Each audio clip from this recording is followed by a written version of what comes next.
Hello, everyone. So, I just want to give a quick update on the presidential debate last night. I wrote some notes, so I won't be rambling. I'm all over the place. But just giving my little 1, 2, 1, 2. Everybody has their opinion. My opinion is not law, but it's my opinion.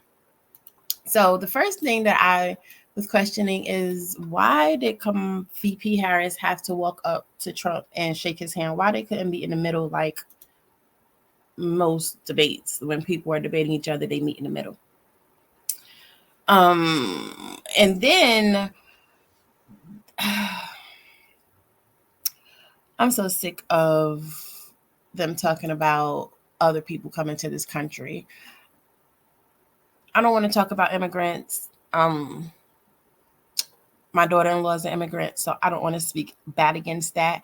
But I do feel like us as American and as an American country, we need to focus on home first, then worry about assisting other countries and with the politics and they go on what they have going on in their country. I feel like we need to first focus on what we have going on here in America and make sure our Americans are strong and that we have what we need in order to continue to strive as an American country. Um, and this thing Trump keeps talking about with people taking Black and Latino jobs. Like, what are those? What are Black and Latino jobs? Because the people that I know that's Black and Latinos, they out here being lawyers, judges, doctors, business owners. So what are Black and Latino jobs? Like, what is he talking about with that? Like, you need to be more specific. Are you talking about all jobs? Like all jobs? Or are you just talking about Black and Latina jobs, and what specifically are those jobs? Can we get a list of what those jobs are, please? Please, just give me a list. I just want to know. And him denouncing Project 2025. I wonder how his supporters feel about that. The people that are promoting Project 2025. He said he never read it. He doesn't condone it. It's not something that is in his repertoire. So what, you get mad at the average person not supporting it? So either he's lying about that or he really just doesn't support it. So if the president that you felt would have brought Project 2025 into existence is not even supporting it, why should we as Americans even give it time of day? Just a question. And I feel like women should have rights over their bodies. It Unless the government is going to pay you for having a baby, um, they can't tell you whether to keep a baby or not. That's between the man and the woman, not the government. Government should stay out of reproduction rights. Period. It's not your business. Um, and I really, really feel like Trump hates women of color. Um, Especially powerful women of color that has a voice. I feel like he really despises them because he feels like they should be beneath him. And now that he's running against a woman of color, she's not Black. And we're going to discuss that. She's not Black, but she's a woman of color. I really feel like that is making him very upset. He does not like that at all. And Trump, all he did was deflect. He deflected. That's all he did. He deflect. He won't answer any questions directly. He just, and when someone asked him a question, he deflected on that answer. That was all. And and how you want to tell a person is losing? They deflect. They get defensive. They change the subject, and then they get loud. So when you're arguing with somebody or having a debate with someone and they do those four things, deflect, get defensive, change the subject, and get loud, that means they're losing. And they want you to feel like you're going crazy because they're losing. So just watch for those steps. And also about VP Harris. Now,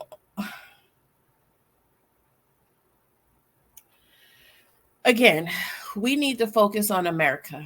American, raising the minimum wage to match the cost of living. The federal minimum wage is $7.50. And most states are sticking to that minimum wage because it has not been raised federally. I feel like the federal minimum wage needs to be raised. Cost of living is ridiculous in this country. Ridiculous. And minimum wage is $7.50. That has not changed, but everything else has. So that needs to be addressed. Raising the cost of minimum wage. I don't care about no wars. I don't care about wars for other countries, what other countries are going through as far as wars and um, politics and all that. We need to raise our minimum wage, period. That minimum wage needs to be raised or either lower the cost of living, one or the other. I've seen something online when they were stating that she's going to do something with landlords that raise the rent, but unfairly for working class people. But that's all have to be proven. Like, it's not going to just be something you can say, oh, you raise the rent, you lower it. No, you're going to have to prove all of this, which might have be court cases and years, and then your rent's still going to be the same. So like that to me was just a joke. I don't know about that. And also Trump is like a low-key a comedian.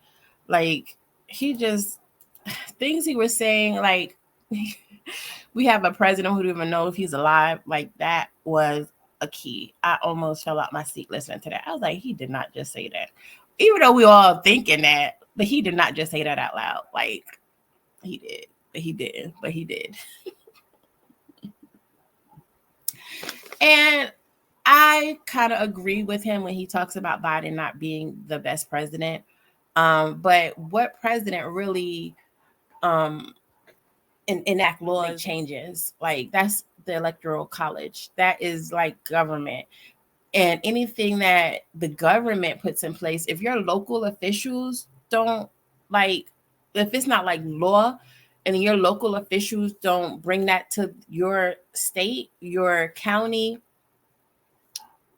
and anything that the government puts in place, if your local officials don't, like, if it's not like law, and your local officials don't bring that to your state, your county, city, whatever, it's not going to happen. So like, as much as we are focusing on these big elections, we really need to focus on our local elections. Like, I live in North Carolina.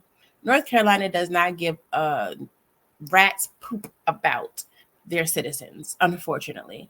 It's a beautiful state to live in, but when it comes down to its workers and the people that live within North Carolina, we have no rights. Our minimum wage is still $7.50.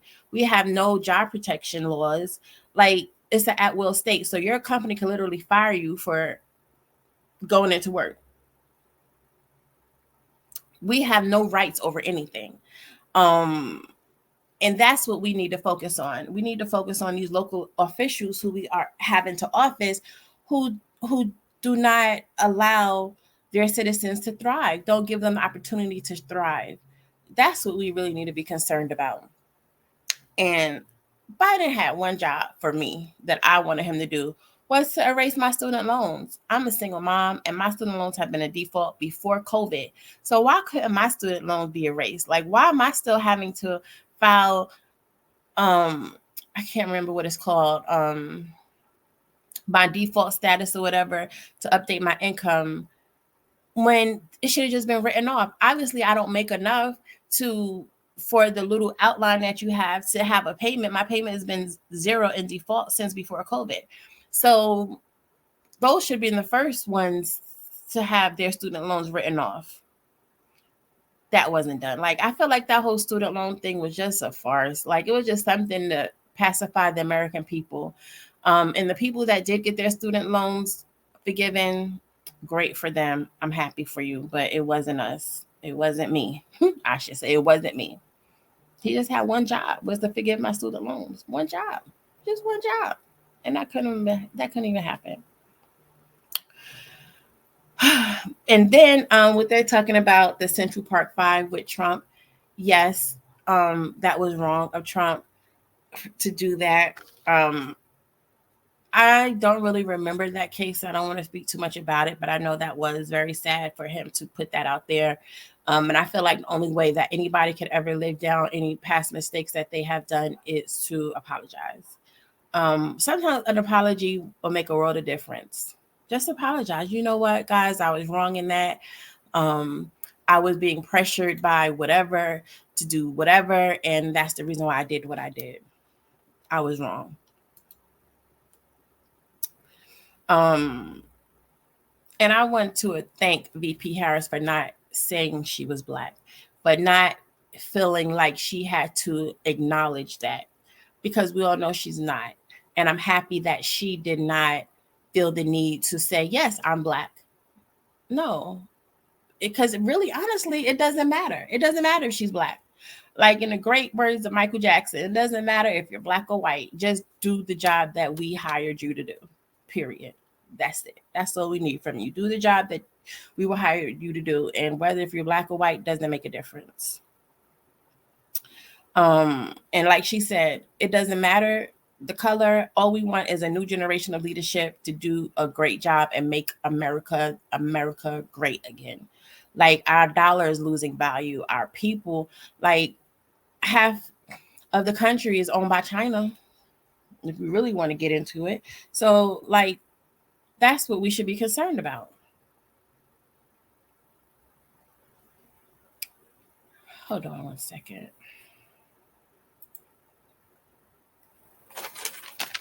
Okay, back to my notes. And they want to talk about this Affordable Care Act, Obamacare, whatever you want to call it. I felt like that did more harm than good.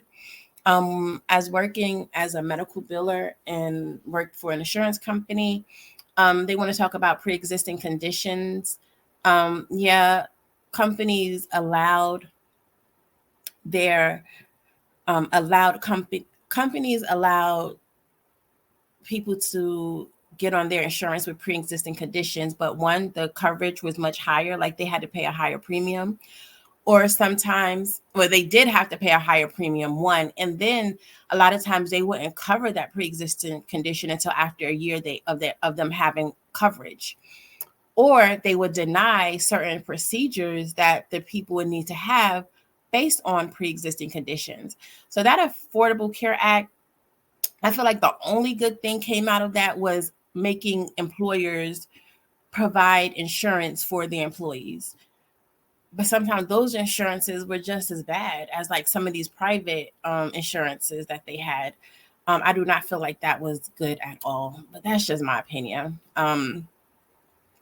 Like I said, I worked in the hospitals and I worked for an insurance company. And a lot of times we had to get, as in hospital, we had to get permission or authorization from the insurance company in order to do certain procedures. And sometimes the insurance company would drag their feet or deny it.